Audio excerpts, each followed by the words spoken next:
Welcome, everybody, to Wager Talk Today. We got a great show lined up. Steve Merril joining us off the top. He's going to look at the Thunder and the 76ers. The Giants playing the Dodgers. Andy Lang after that. Late minute call in. Andy's got 3 prop bets for us. 1 in NBA, 1 in golf. And yes, I had to text Andy and ask him, what the hell is PFL? He's got a huge dog for us in the Professional Fighting League. Dave Sharapan at the end of the show. Teddy's Big Game Breakdown. I'm freezing cold. Let's get on with it. You're watching the best daily sports betting show on the planet. Steve Merril, thank you for hosting last week. I need you to host next Thursday and Friday. Just giving you a heads up. Welcome to the show. Book it. It's booked. Yeah, that means that next Thursday and Friday, our viewer numbers will go up. Steve will be the fill-in host. Steve, let's start with some NBA for tonight. Down the stretch, the association still offers all kinds of betting opportunities. If you're paying attention, there's money to be made. Right now, the Thunder minus 5.5, 224.5 the total at Philadelphia. A bunch of books just took this off the board. Something must be happening injury-wise. Maybe it's Tyrese Maxey, who was questionable. Joel Embiid, there was some thought he might come back tonight. I believe he was downgraded to out already, but Philadelphia could be getting some guys back. Like I said, the number's down right now at a handful of books. Talk to me. Thunder, Sixers, 5.5, 224.5. Who do you like, and why do you like them? Yeah, Teddy, kind of big picture. I wanted to talk about this game because, as you mentioned, there have been rumblings. I did the NBA tip-off show yesterday on Monday with Joe Ranieri and Brian Power, and we talked about Embiid might be back tonight, and that was actually the poll question for the Monday show was, do the Sixers have a good chance if he's back come playoff time? And about 70% of the viewers yesterday liked the Sixers' chances with Embiid back for the postseason. He's ruled out, so he's not going to be back tonight. A big picture, though, I just want to let people know when he returns, if it's this later this week, perhaps. I'd be very cautious with the Sixers in those first handful of games. This is a team that was obviously terrible without him for a month or two. They've learned to play without him now over the past month. Yes, they are just 2-5 straight up their last 7, but they've covered 4 of their last 5 games. And going back deeper, they're now 6-2-1 against the spread the last 9. So even though I think he's maybe the most important player to any team, that's why he was MVP. If you look at his on- and off-court ratings, both offensive and defensively, it's almost a 12-point difference per 100 possessions. So I do think they will be a contender if he's healthy come playoff time. But in the near term, it could be a distraction. That's not the case tonight. He's still out. But like you said, this line is jumping around. A lot of uncertainty here. Maxey is questionable as of the 11:30 a.m. Eastern report. And if he is a no-go, I'd be very careful with the Sixers tonight.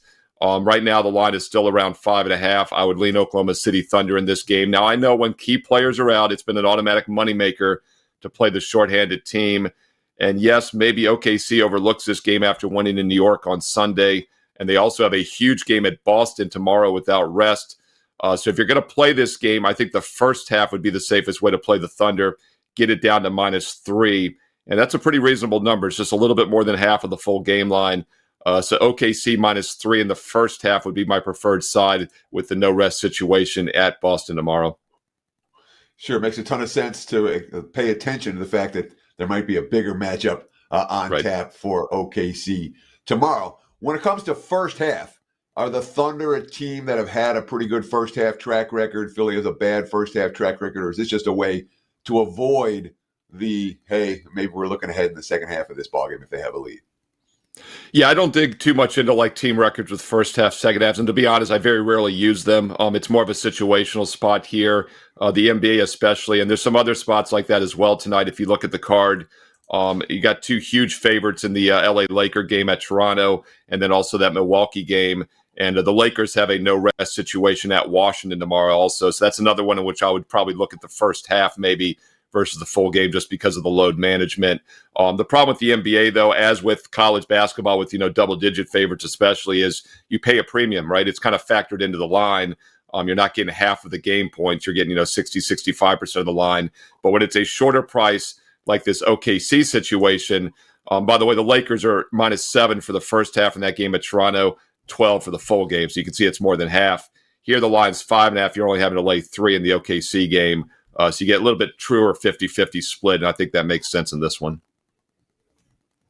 Steve Merril joining us. Steve, before we get into your next game, MLB, Giants at Dodgers, what do you got going for our clients today?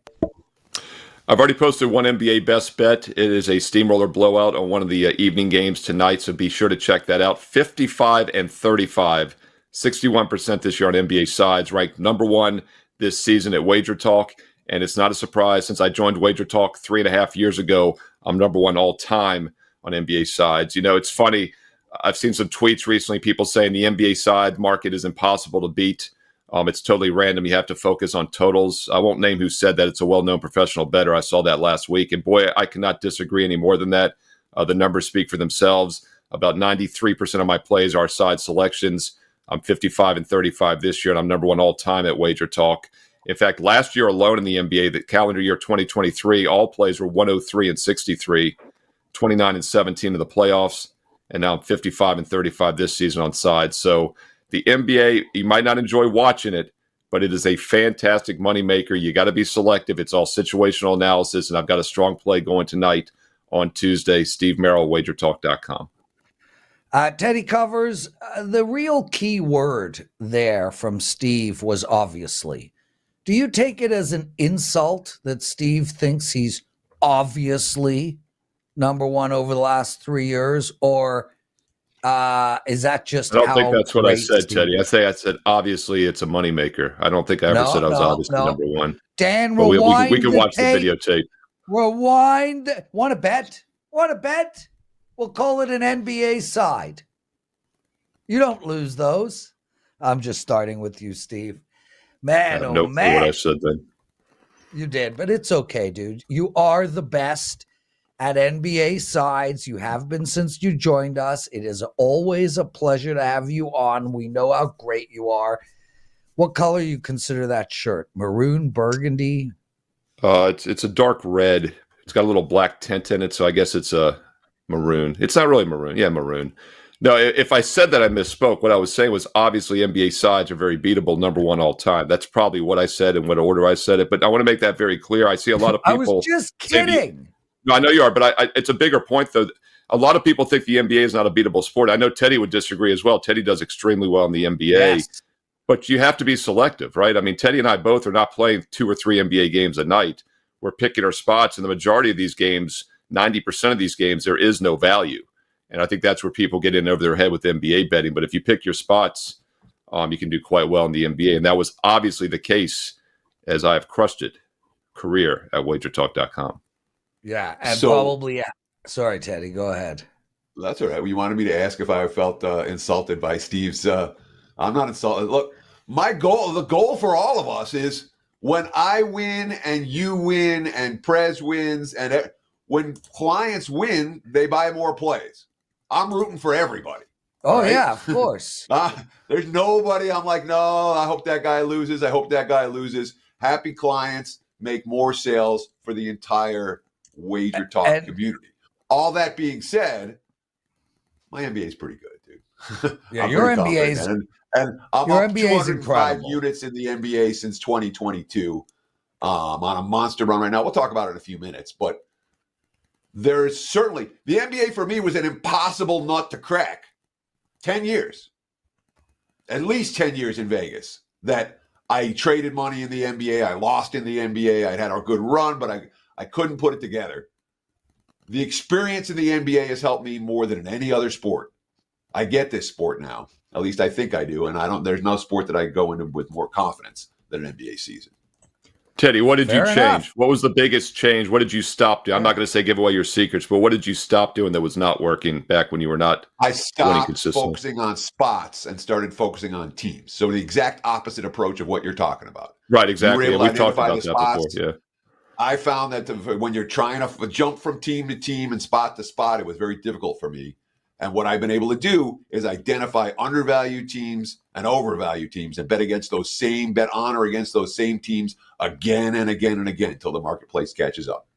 Which is, it's funny because That's exactly my approach in betting hockey, is finding those undervalued teams and staying inside. Yesterday you made a great point about staying inside of your lane. That's what I do in hockey, where Nashville playing Boston tonight, for instance. I don't think I've bet on or against Nashville all year. Same with Boston.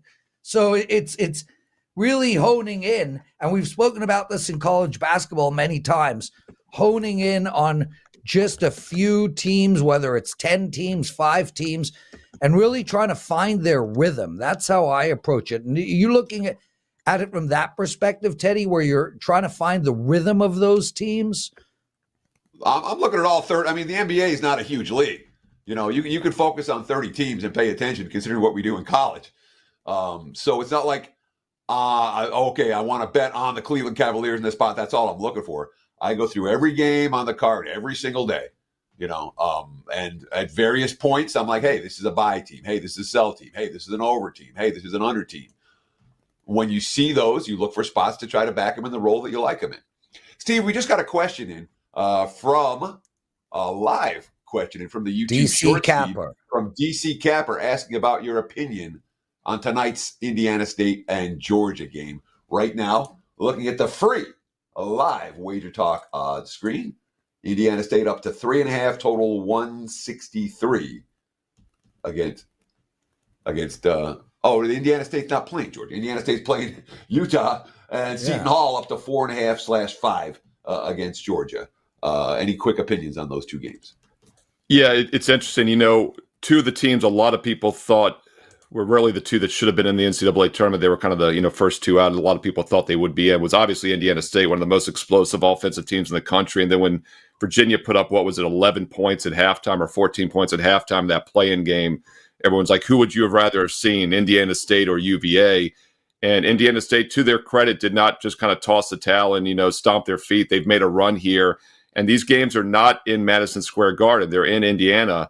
So they should have a little bit of a home crowd edge here in the field house as well tonight. Explosive offensive team, fun to watch. But the other team also that was at the top of that list was Seton Hall, and they're playing Georgia in that other game. So two near misses to the NCAA tournament have turned it on here.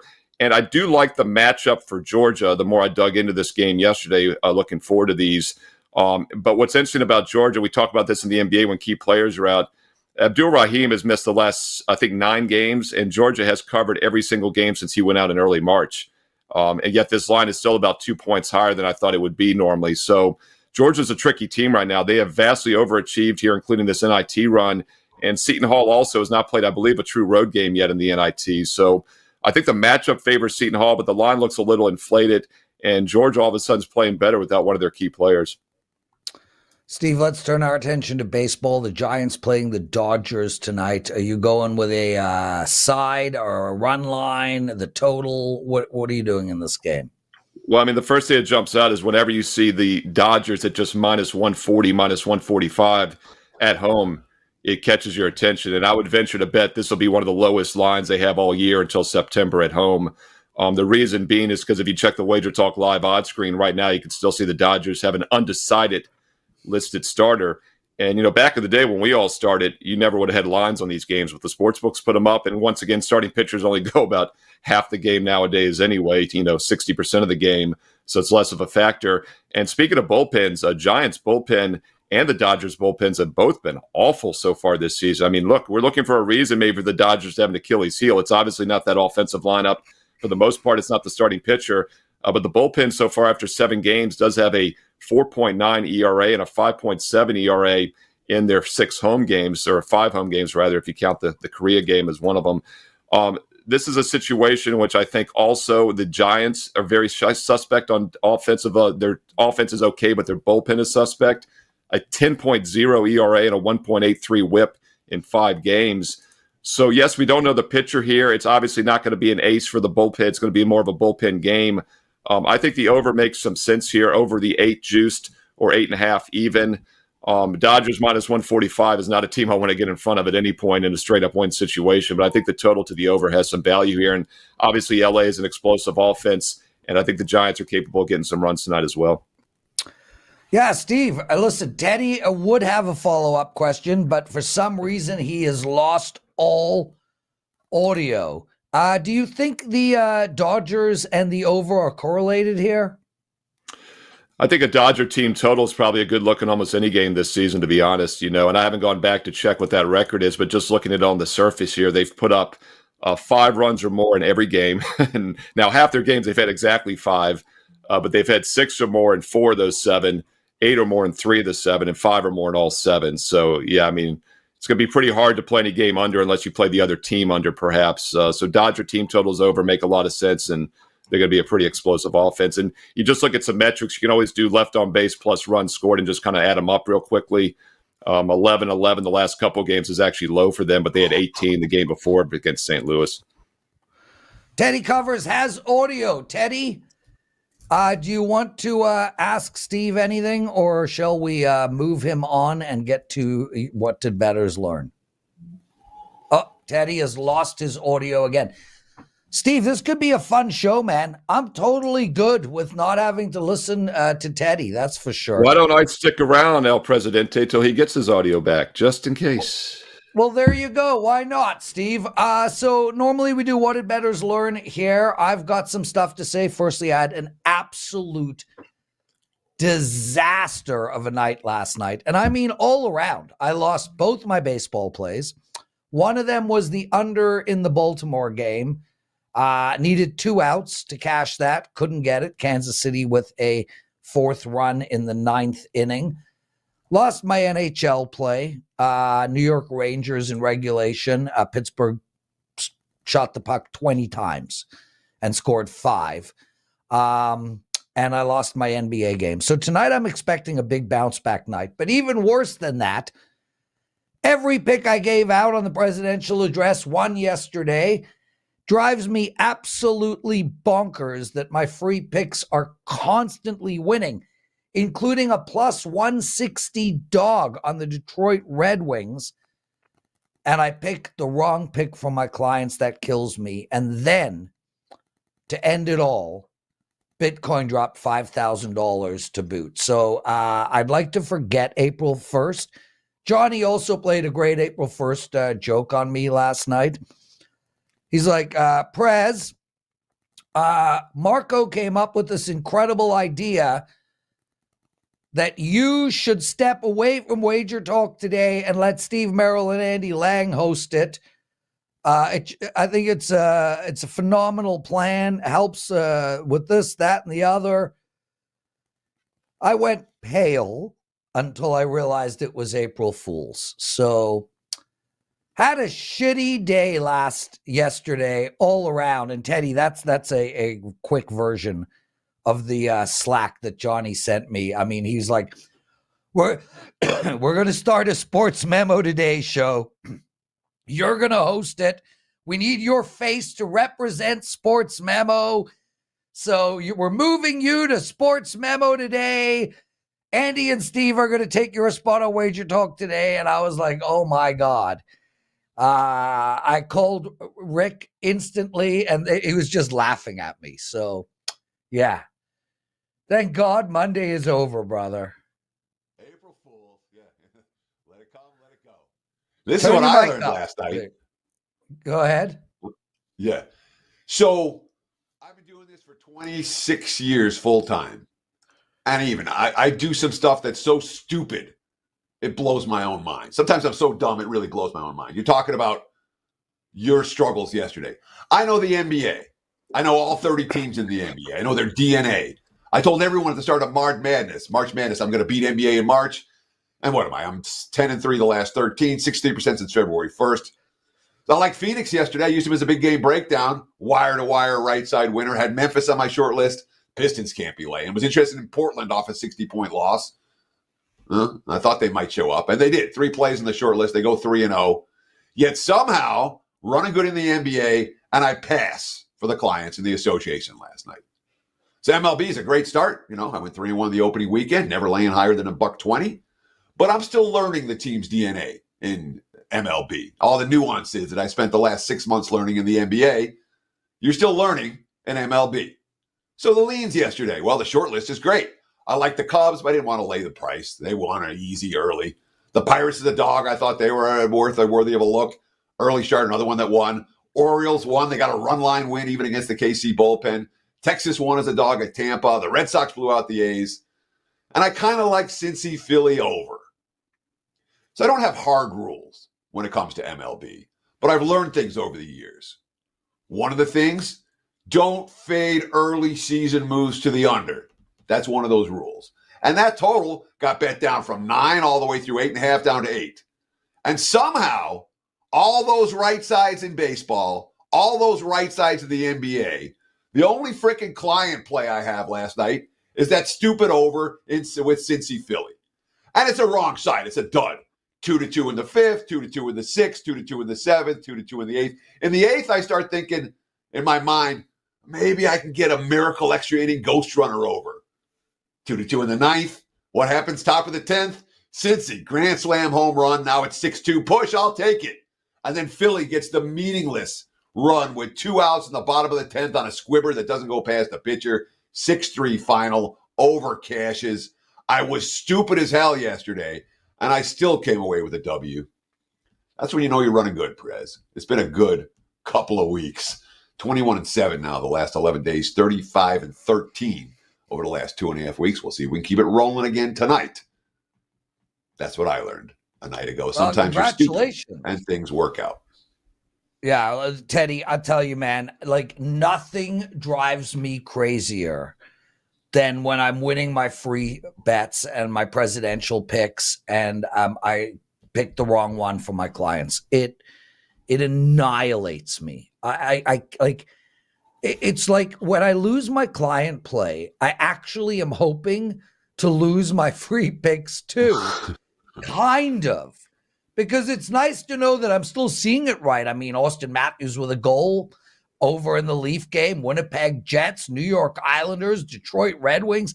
I mean, I called them all last night, except for my client play. So at least I know I'm still seeing it correctly, and I just picked the wrong play. Andy Lang joining us. And Andy, thanks for joining us. Late minute substitute. And you're also wearing maroon? Is there what's going on today?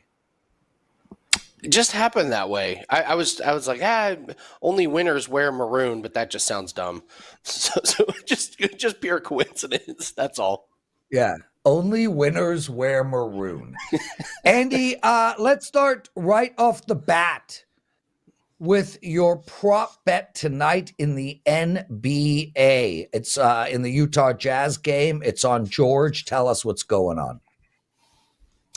Yeah, Keontae George, he's been going way under his points, rebounds, and assists category. We did this as a free play yesterday. It hit, so we're going right back to it. There's a couple 27.5s out there, so if you're going to play this, shop around. But first off, he's just been shooting the ball pretty bad from the field.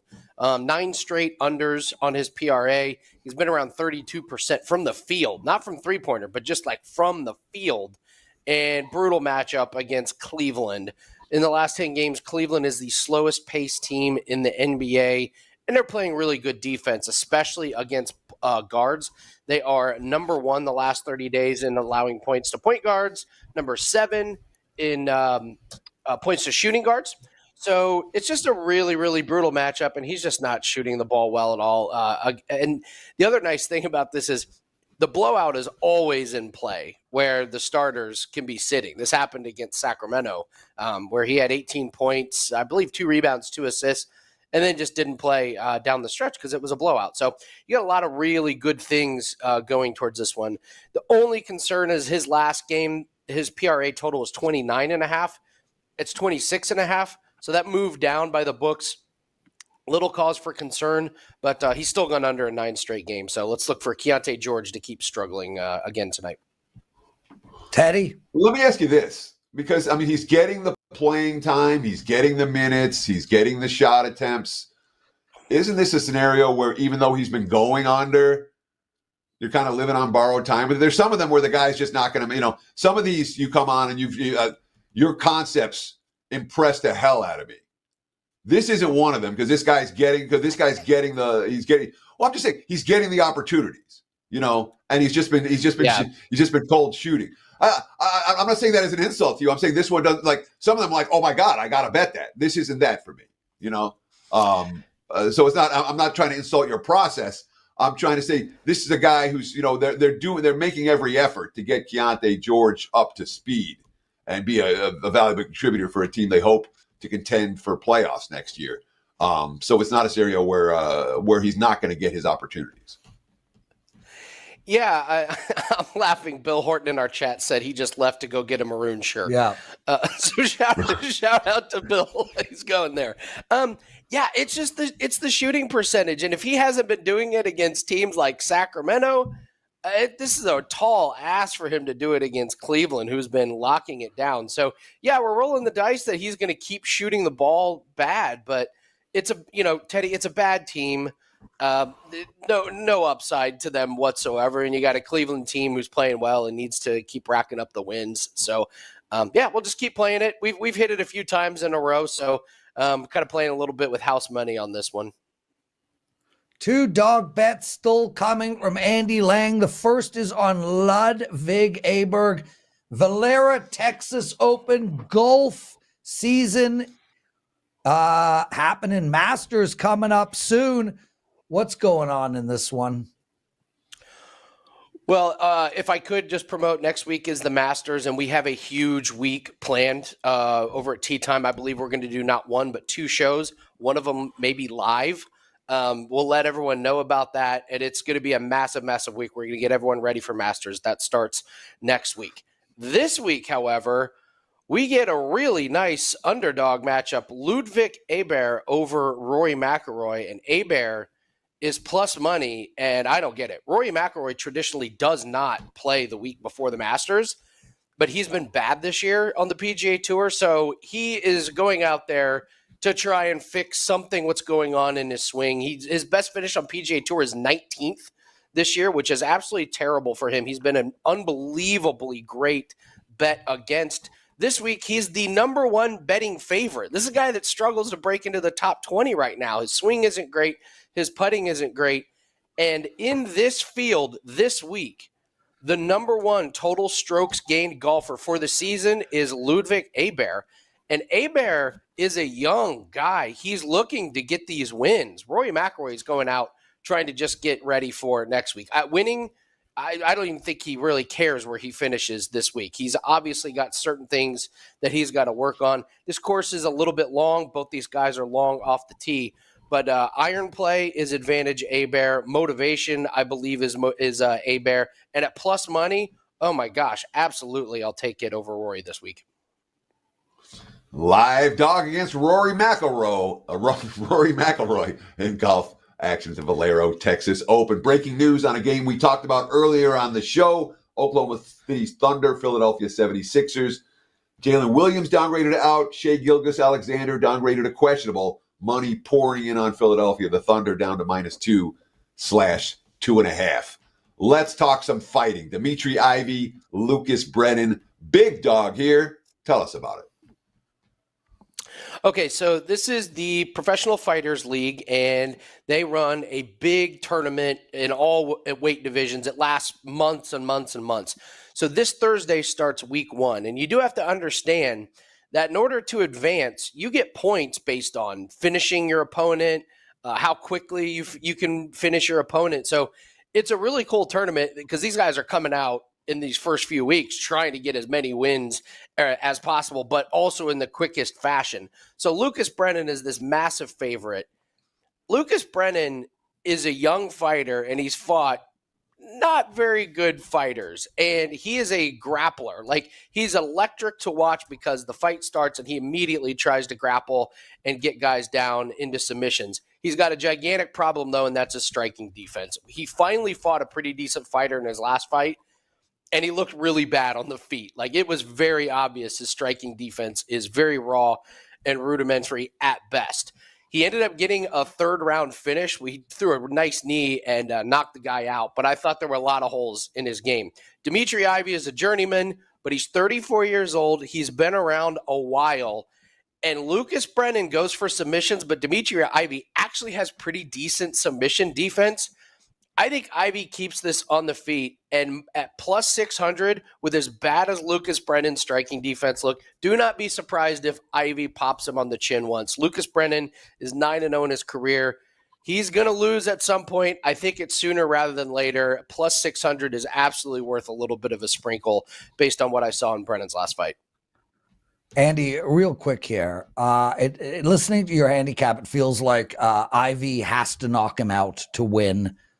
Why aren't we betting the knockout? Very simple. That line isn't out yet. That's the only reason. So Okay. it's a great look. And to your point, Prez, there's a woman fighting. Her name is Ditcheva. She's going to knock out her opponent, Lisa Malden. Like, she's like minus 1,500 to win. So just wait. You could take Ditcheva to knock out her opponent. Again, you could take Ivy. I guess I wouldn't take the knockout because Ivy could pop him and then jump on him and grab a submission. Ivy has finished guys in the past with submissions. I would just stick with the money line. Just stick with the money line. A 6-1 underdog sprinkle is good enough for me for a little sprinkle. What do you got going for the clients? We got a pack up tonight for an NHL and MLB pack. We got one play in each. We're number one on the year in NHL. Units gained, ROI, winning percentage. We're having like the dream NHL season. We dropped a play last night. That was like our first loss in the last 6 bets, I believe. So looking to get back on track tonight. And MLB 4-0, pretty low volume. So 4-0 streak in MLB. That goes off tonight. So we got 2 plays up. Encourage everyone to take advantage of that. And then, like I said, get geared up for the Masters next week. Myself and Nick Borman are going to be really, really pumped, and we're going to have a lot of content, a lot of plays to go over. So next week, I'm very, very excited. But for night, NHL and MLB, 2 winners up at WagerTalk.com. There we go. Andy Lang, everybody. Thanks for joining us, brother. Always love having you on the show. Teddy, we're only at 45 likes. I swept the board in the presidential address yesterday. You really would think they would want another, but it's okay. I'm good. I'm going to do the penalty box segment at 12:45, 12:50. If we don't get 100 likes, you'll have to watch that instead. I got a big card tonight, dude. I got 2 baseball plays, 1 NBA play, but more importantly, I got 2 hockey plays that I absolutely love. You guys have heard me talk about this before. I don't bet a ton of NHL money line bets. But I am 63% on the season in NHL moneyline bets. And I actually have 2 going tonight. One of them is a 4% play. I'm 75% in these plays. So, guys, not only did I have a shit night last night and won all my free NHL plays, so I'm in revenge. I'm pissed off. I'm mad at Bitcoin. I watched a shitty movie last night. I'm gonna have an outstanding night tonight, dude. I'm sweeping tonight. I feel it, and I think it's gonna happen. So I'm now done talking. It's time for your big game breakdown. Teddy? Oh, Teddy lost his audio. So you know what then? Let Dave Sharapan joining us. David, how are you, my friend? What the hell is going on here? What is going on? You and me, dude. Teddy's having audio problems. Audio issues. So it is what it is. That sounded like a lot of drama, what you were talking about last night. Like the bad movie. I had a shit night. I mean, what the hell happened to you? That sounded like nothing but drama. We don't want any drama. Well, it's Tuesday. Flex it out. Come on. Dude, I'll tell you, I'll give you a great movie, though. Heart of a Hunter. It's on Netflix. It's a South African action movie. And I actually thought like it was... you. Is it going to be hard to understand? Do I need the subtitles? Yes. Yes, you do. Oh, Teddy's back. That's a good thing. Should we exclude him or bring him in? Oh, give him the big game breakdown. This is what the man does. Okay, Teddy, go ahead. Your big game breakdown. Then we'll come back to Dave. Yes, I'll wait. So I'll give you guys a big game breakdown right now, and then we're going to ask Dave Sharapan about it after I give it. Let's talk MLB. And look, you want to talk low-hanging fruit in MLB baseball? The lowest hanging fruit there is fade the Oakland A's. In particular, fade the Oakland A's at home. I didn't want to talk about starting pitching. I could care less. Cello, Bello, Sears, doesn't matter. It's not a starting pitching issue for Oakland. This is about a concept. The A's were down 8-0 by the third inning last night. They scored 11 runs this season. Not one game, 5. They have more errors than hits. They just set an MLB, not a record, the most errors in the first 5 games of the season than any team since, I think it was 1906. All right. They're the worst team in baseball, period. They're worse than the Nationals. They're worse than any of their other bottom feeders. They're moving a completely alienated fan base. They went 26-55 at home last year. No other team had fewer than 31 home wins. They were 5 wins worse than the freaking White Sox. They were 9 wins worse at home than the Nats. This team has no home field edge. I shouldn't say that. They're going to bat last in the 9th. Their only win this year came when they batted last in the 9th and walked off. And I'd say maybe half their home wins are going to come from batting last in the 9th and walking off against someone. Then again, the win came thanks to a walk, a hit batsman, another walk. It wasn't anything they did. I think they had one solid single to get that victory. This is a bottom feeder. They're going to hit the road after this series. Can you bet against them at -140 on the road? Not even close. Here you can. Fade the worst teams in any sport at home. Oakland, the number 1 home fade team in MLB for me. I'd fade them tonight. Square as square can be. I don't care. Give me the Red Sox. There's your big game breakdown. Back to you, Mr. Prez. Dave Sharapan, what do you think? Are you with Teddy on this? Well, this is the concept. This is the concept I wanted to ask Dave Sharapan. The bookmakers always say we hate baseball season, we hate baseball season, we hate baseball season because of teams like Oakland, right? From a bookmaker standpoint, what do you do with the worst team in the major leagues that everyone wants to bet against every day? How do you book that? You move the number to get the bots to bet it. You get off the market and go get one of the sharpest this guys happens in the world. year in, year out, just a Dave. good price. You move it up. You just move it up. Yeah, but yet you could move it to the sky, and this happens every year. And it's Teddy. I love that handicap, Dave. I don't care how much they move it. Nobody's jumping on Oakland. Oh, that's not true. You'll find somebody to bet it. You'll find somebody to bet it. There's a price for everything. Someone will bet it. That is correct. Someone will bet it, but that's the only defense that the book has. In a money line sport, that's the only defense that a book has. And see it every year. The guys that bet baseball bet against the bad teams. It's hard. We don't know who the good teams are yet. The Pittsburgh Pirates are 5-0. I get everyone coming at me going, the Pirates aren't even a good team. How do you know they're not a good team? They're 5-0. Okay, well, maybe they are, maybe they aren't. I know who's a bad team. Oakland's a bad team. Eddie's right. Yeah. They're bad. And they're going to be bad. Colorado, another bad team. Start picking against the bad teams in April if you want to get involved, because it's tough to really know who's good, who's really good. Baseball's a lot of mediocre. There's a lot of middle in baseball. Well, let me ask you this conceptually, because we were talking about betting on, or at least one of my concepts is I want to bet against the worst teams at home. All right. Yeah, they're going to walk off a couple of times, but you're not laying anywhere near the price betting against bottom feeders. And they don't have, none of them have a home field advantage. The Nationals don't. The White Sox don't. The Royals don't. The A's don't. Doesn't it make sense to fade these teams at home again and again? And are there bettors that look to do that? Or is that just the casual bettors? The wise guys don't even look at that. No, that's definitely a thing. I think you're getting a much better price. If this game were in Boston, it's -200. It's the same exact pitching matchup. If it's in Boston, it's probably -200. So you have to find your spots. Now, yes, you run the risk of being a home team, getting the last at bat and winning the game, but you're not laying nearly the price. So that's 100%, Teddy. If you're going to play against them at home, run the risk of, like I said, betting on the visiting team and what comes with that happens. I think you're right. It's a long.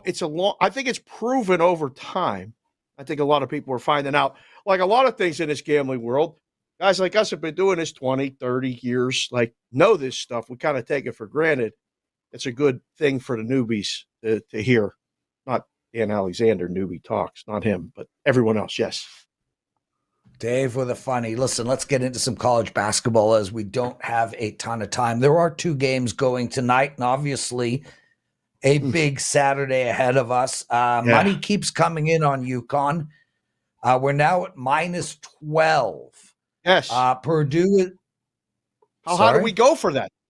How high do we go? You want to talk about moving a number? How do we get a bet on the other side of that game, Prez? Well, I think you're going to have to go over 13 because 13 is the number that they have beaten everybody by. 13 or more, I think 9 straight games. Look, I'm really hoping for a Purdue-UConn matchup myself. I mean, getting ahead of myself, but I think that's the one team that might give them some trouble. But here we got a UConn minus 12 against Alabama, Purdue minus 9 against NC State. And if you've got any thoughts on the 2 tonight, let us know what you're seeing, what you're hearing, and what you personally like. Well, I'll tell you what, Indiana State, those are 2 good basketball games tonight. I think the public's going to be on both favorites, and I can't say the public's wrong. Really, Utah game's going over. That's probably the total of the 2. I don't know. Seton Hall feels like that team that's going to be the parlay. They're going to win, and they're going to win again. So right now, that's what people are saying. I'm just saying, guys that are watching the baskets are going Seton Hall's a team to beat in this. I don't know. Indiana State's only thing they've done is get there, and this is right in their neighborhood. So you're going to hear a lot of people talking about Indiana State being the public favorite. But, I mean, it's worse to handle compared to, like, the women's game last night. Can't believe it. That game last night set records for handle. Unbelievable. College basketball. Well, let's do a little Final Four preview. We did some NIT for tonight. And you said, what line are people going to bet Alabama at? We knew people are going to bet NC State at less than 9, and yet the market's 9, 9.5. That is as clear a sharp square divide game for a Final Four matchup as I've ever seen. All the pros like Purdue, all the Joes like NC State, but all the pros have been betting against NC State pretty regularly for the last couple of weeks and getting their asses kicked. Is that going to happen again here? Right now, yes. They're looking to lay Purdue. That send out was really interesting. There's a couple of people that I was talking to about the number, and they said, what do you make, 7, 6.5? I'm like, no, got to make it 10 to get a bet on the dog. I think 10 will be the resistance point. Somebody will look to take 10 pregame. So it's going to hover, might bounce. It's not going to go through it, I don't think. It's going to be fun. Listen, NC State may have that magic. They may be that team. I don't think so. I'm with Prez. I want to see the best game Monday night. I want to see someone actually challenge UConn. Who the hell has 30-0 runs? It was like Prez was on the other side of UConn, right? Couldn't get the ball, couldn't make a shot. I ain't never seen Prez play basketball, but I'm assuming that a team of Prez nor is on is the he. Okay. All right. That's good. You don't shoot hoops? Oh, I can't stand that sport, dude. No. I mean, I do well betting it, but man, I'm a short old Jewish guy. Like, no. Yeah, he's a little guy. That wasn't his sport. Yeah, dude. No. Dave, I prefer before we ringettes. let you go, and of course, you can follow Dave Sharapan on Twitter at SportsBK Consig, Sportsbook Consigliere. Anything stand out to you on today's card? Anything you bet, anything you like, whether it's the NHL, NBA, MLB, or on and on. Give our folks out there something that has piqued your interest on a Tuesday morning. Well, I'm wearing the Yankees stuff. The Yankees are intriguing because they haven't lost a game either, and they're playing in Arizona, and they're dogs today. So that's one of those ones that I think You play it. It's against Gallon. Gallon at home is a beast, absolute beast. The Pirates are off. They're 5-0. And the only other thing I wanted to ask today was, where were you two last week? I did not get the text or the DM from either one of you. I showed up. I was here. I don't want any drama. What happened? And if I got to promote something for 15 seconds, it's Sports BK and Sig, the show Bostonian versus the book. Cash consideration, Sports Grid, Sirius XM. That's all I got. Prez? Thank you, my brother. Lawrence. Teddy, what happened last Choke Thursday? on your sandwich. You were at Whistler, and I had a meeting with Isaac's principal. Right. So Andy first and thing in the Steve morning before they were let him back hosting. into school. That's right. Yeah. Prez. Oh, what did he do? Eddie What did showed up. Isaac? Wait, Dave. Shh. What did Isaac do? He poured a frozen ice. Him and his buddies were playing around, and he poured a frozen ice down his buddy's back, and it was a problem. Oh my God. Okay, so be it. Dave Sharapan. 2 days he Thanks. lost for that, and a What? meeting with the principal. So what are you going to do? Is that the first piece of trouble Isaac's been in? No. He's got priors. That was the issue. Oh, okay. Yeah. Fair enough. Look at Prez Dave, smiling. thanks for joining us, guys. See you, boys. Totally insulted, completely hurt, emotionally distraught. Swept the board in the daily presidential address yesterday. 300 plus people watching live. Couldn't get to 100 likes. You'll have to watch the penalty box segment if you want to know my 3 NHL plays. Thanks for joining us. We'll see you all tomorrow.